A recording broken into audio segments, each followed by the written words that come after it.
Welcome back to Kavitha Chris channel.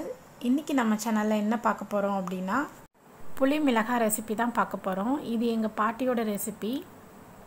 வீடியோக்குள்ளே போகிறதுக்கு முன்னாடி நீங்கள் இன்னும் கவிதா கிறிஸ் சேனலை சப்ஸ்கிரைப் பண்ணலன்னா மறக்காமல் சப்ஸ்கிரைப் பண்ணிக்கோங்க. முதல்ல ஒரு 100 கிராம் புளி ஊற வச்சுக்கலாம்.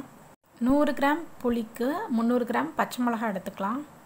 இது எங்களோட பாட்டியோட ரெசிபி அப்படின்னு சொன்னேன் இல்லையா, எங்கள் பாட்டி தான் பண்ணிகிட்ருக்காங்க. நாங்கள் ஜஸ்ட் ஹெல்ப் பண்ணிவிட்டு அப்படியே இந்த ரெசிபியை ஷூட் பண்ணி ஷேர் பண்ணால் உங்களுக்கும் யூஸ்ஃபுல்லாக இருக்கும் அப்படின்றதுக்காக தான்.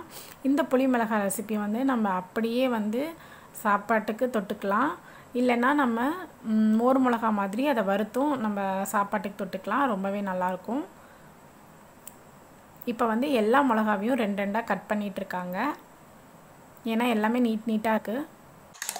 அடுத்தது ஊற வச்சுருந்த புளியை நல்லா கரைச்சி இந்த மிளகா கூட சேர்த்துக்கலாம். இந்த மாதிரி ஒரு வடிகட்டி யூஸ் பண்ணி நம்ம கரைச்சி சேர்த்துக்கிட்டோன்னா ரொம்ப ஈஸியாக இருக்கும் பண்ணுறதுக்கு. இதை நல்லா ஃபுல்லாக கம்ப்ளீட்டாக கரைச்சி எடுத்துக்கலாம்.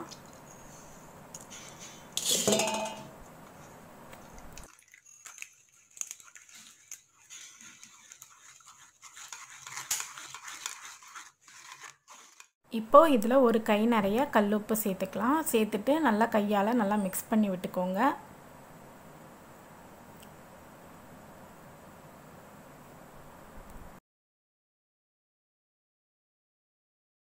உப்பு, புளி, மிளகாய் எல்லாமே நல்லா கலந்தாச்சு. இப்போ இதில் கொஞ்சமாக நம்ம வெல்லம் சேர்த்துக்கலாம்.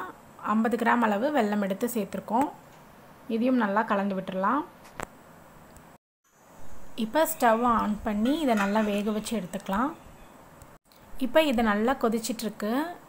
ஆனால் இன்னும் மிளகாலாம் பார்த்திங்கன்னா வேகவே இல்லை. உங்களுக்கே தெரியும் பார்க்கும்போது. மிளகாலாம் நல்லா வெந்து வரணும், அந்தளவுக்கு வேக வச்சு எடுத்துக்கலாம்.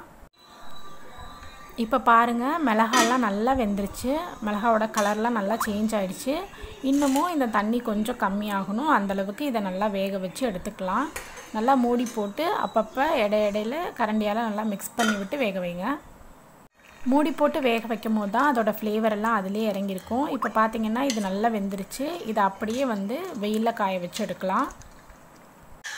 அதுக்கப்புறமா இதை ஒரு 3 நாளைக்கு நல்ல வெயிலில் காய வச்சு எடுக்கணும். என்ன தான் நம்ம காய வச்சாலும் கொஞ்சம் பிசுப்பாக தான் இருக்கும், ஏன்னா வெல்லம் போட்டுக்கிறதுனால. இந்த புளி மிளகாய் ரெசிப்பியை நீங்கள் சுடு சாதத்தில் அப்படியே போட்டு பிசைஞ்சும் சாப்பிடலாம், இல்லைனா அப்படியே கூட எல்லா சாதத்துக்கும் சைட் டிஷ்ஷாக யூஸ் பண்ணிக்கலாம்.